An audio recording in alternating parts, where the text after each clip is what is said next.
अस्सलाम वालेकुम जी, मैं हूं आरज़ू खान, ट्रांसजेंडर कम्युनिटी खबर पख्तूनख्वा के प्रेसिडेंट। और आज मैं आई हुई हूं LRH हॉस्पिटल, जो कि रात को मैंने पूरी रात LRH हॉस्पिटल में गुजारा। हमारी कम्युनिटी की कुछ चंद ख्वाजा सरा, जो कि नामी करामी ख्वाजा सरा है, आप सब लोग जानते भी होंगे, सोशल मीडिया पे काफ़ी फेमस भी हैं। नैना खान, डॉल्फिन अयान, हसीना पटानी और साथ ज़ोरे और एक ड्राइवर, जो कि वो रात को फंक्शन से वापस आ रहे थे और उनके ऊपर फायरिंग हुई।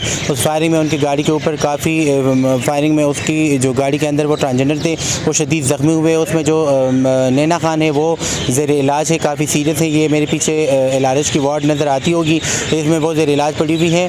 और उसके साथ जो ड्राइवर है वो भी सीरियस है, उनके भी इलाज हो रही हैं। और इनके अलावा जो डॉल्फिन अयान और ज़ोरे और हसीना पटानी जो है, उनको भी शदीद वो ज़ख्मी हो चुके हैं, उनके ऊपर भी फायरिंग हुई है। तो फायरिंग की वजह से उनको एजेंट करवा दिया, यहाँ से उनकी ट्रीटमेंट हो चुकी है।